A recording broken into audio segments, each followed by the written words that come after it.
আসসালামু আলাইকুম। নতুন এক আক্রমণাত্মক ব্রাজিল টিমকে দেখার জন্য আজকে সবাই অধীর আগ্রহে রয়েছে কার্লো আনচেলত্তির আন্ডারে। এটা হবে 3rd ম্যাচ এবং বিশ্বকাপের প্রস্তুতির এই ম্যাচটা খুবই ইম্পোর্টেন্ট ব্রাজিলের জন্য। তাদের সিলেকশন বা যে টিমটা রয়েছে প্লেইং এক্সাইড সেই টিমটা কেমন করে সেটাই দেখার জন্য। বিশেষ করে নেইমারকে ছাড়া এই দলটা অনেকটা বলা যায় যে ব্রাজিল ফ্যানদের মনে কিছুটা হলেও মনোক্ষুণ্ণ রয়েছে যে আসলে নেইমারকে যদি রাখা হতো তাহলে কি এমন হতো। নেইমার তো ইনজুরি না, নেইমার তো সান্তোসের হয়েও খেললেন রিসেন্টলি একটা ম্যাচ তাদের ব্রাজিলিয়ান লিগে। সো সেই ম্যাচে নেইমার ভালো পারফর্ম করেছেন, ম্যান অফ দ্য ম্যাচ হয়েছেন। সেই নেইমারকে ব্রাজিল দলে রাখার নাই কার্লো আনচেলত্তি। আবার কার্লো আনচেলত্তি বলেছেন যে বিশ্বকাপের পরিকল্পনায় নেইমার রয়েছেন। নেইমার তো বোঝা যাচ্ছে না আসলে কি নেইমার ব্রাজিলিয়ার পরিকল্পনায় আছেন কি না। যাই হোক, পরিকল্পনার কথা না হয় ব্রাজিল পরবর্তীতে আসবে আলোচনা, কিংবা ব্রাজিলের এখনো অনেক ম্যাচ রয়েছে। আজকের ম্যাচ নিয়ে যদি বলা যায় তাহলে চিলির বিপক্ষে যে ব্রাজিল আসছে সেই ব্রাজিলের যারা খেলবে, যারা প্লেইং এক্সে থাকবে, তারা বলতে পারেন একদম performer.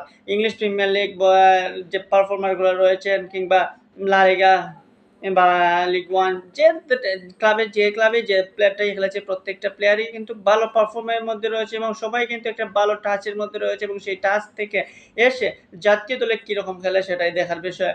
Brazilian coach Carlo Ancelotti বলেছেন নিজের জন্য না খেলে দলের জন্য খেলতে। সো আজকে ব্রাজিলিয়ান প্লেয়ারদেরকে বুঝে যাবে যে আসলেই তারা নিজের জন্য খেলতেছে নাকি দলের জন্য খেলতেছে। কার্লো আনচেলত্তির এই কথার প্রমাণ দিতে পারবে কি ব্রাজিলিয়ান প্লেয়াররা, সেটা বোঝা যাবে আজকে। বিশেষ করে স্ট্রাইকিংয়ে রিচার্লিসন এবং জোয়া পেদ্রোকে নিয়ে থাকবে খুবই কম্পিটিশন এবং খুবই আলোচনার কেন্দ্রবিন্দুতে, কারণ জোয়া পেদ্রো এবং রিচার্লিসন দুজনই ফর্মের প্লেয়ার। টটেনহামের হয়ে রিচার্লিসন খুবই দুর্দান্ত ফর্মে রয়েছেন, সেই সাথে চেলসির হয়ে জোয়া পেদ্রোও তো অসম্ভব ফর্মে। মানে জোয়া পেদ্রোকে নিয়ে অনেকে ভবিষ্যতে আশাবাদীও করতেছেন যে উনি সেরা একজন প্লেয়ার হতে যাচ্ছেন, কিংবা ভবিষ্যৎ রোনালদো নাজারিও সেই পেদ্রোর মাঝে অনেকেই ছায়া দেখতে পাচ্ছেন। সো সে পেদ্রো এবং রিচার্লিসনের মধ্যে থাকে একটা সুস্থ কম্পিটিশন এবং এখানে যেই খেলবে সেই চাইবে সেরা অবস্থানে নিজের টিকিয়ে রাখার জন্য।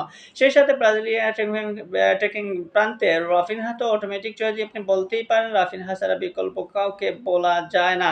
সেই সাথে এস্তাবো এবং মার্টিনেল্লি যে কোনো একজন থাকতে পারেন স্কোয়াডে, এবং সেই স্কোয়াডে যদি দুজনই থাকেন তাহলে অবাক হওয়ার কিছু নাই। এস্তাবো বা কিংবা মার্টিনেল্লি দুজনই রয়েছেন, ভালো একটা টাচ।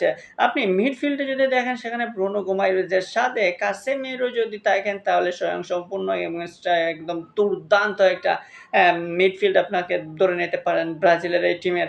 সো ব্রাজিলিয়ান ডিফেন্স কিংবা মিডফিল্ড কিংবা ট্র্যাকিং বান্ত সব দিক থেকে সেরা একটা দল নিয়ে আজকে কার্লো আনচেলত্তি নামবেন চিলির বিপক্ষে। সো চিলির বিপক্ষে জয়ের চেয়ে অন্য কিছুই ভাবছে না ব্রাজিল ফ্যান কিংবা ব্রাজিলিয়ান টিম ম্যানেজমেন্ট। এবং কার্লো আনচেলত্তির এই মুহূর্তে তার টিমটা কীরকম স্পিডে রয়েছে এবং তার টিমটা কতটা ব্যালেন্সডের মধ্যে রয়েছে, এবং প্রত্যেকটা প্লেয়ার যেভাবে লিগে খেলে থাকেন সেই পারফর্ম কি ব্রাজিলের হয়ে মাঠে দেখাতে পারেন সেটাও আজকে এই ম্যাচের মধ্যে প্রমাণিত হবে। সো অপেক্ষায় থাকুন ব্রাজিলিয়ান ফ্যানরা। চিলি এবং ব্রাজিলের এই ম্যাচটা হয়তো বা গোল বন্যাও হতে পারে, অথবা গোল শূন্য ড্রও হতে পারে। যাই হোক না কেন ব্রাজিলিয়ান ফ্যানরা জয়ের কোনো বিকল্প ভাবছে না, ড্রয়ের কথা তো চিন্তাই করতে পারতেছে না, কারণ এই ব্রাজিলিয়ান টিমের প্লেয়ারদের এই মুহূর্তে দেখার অনেক কিছু রয়েছে এবং ব্রাজিলিয়ান কোচের কথার সাথে আসলে কি মিলাতে পারবেন ব্রাজিলিয়ান ফুটবলাররা নিজের জন্য না খেলে দলের জন্য খেলতে কতটা উদগ্রীব হয়ে রয়েছেন ব্রাজিলিয়ান ফুটবলাররা, সেটাও বোঝা যাবে ওই ম্যাচে।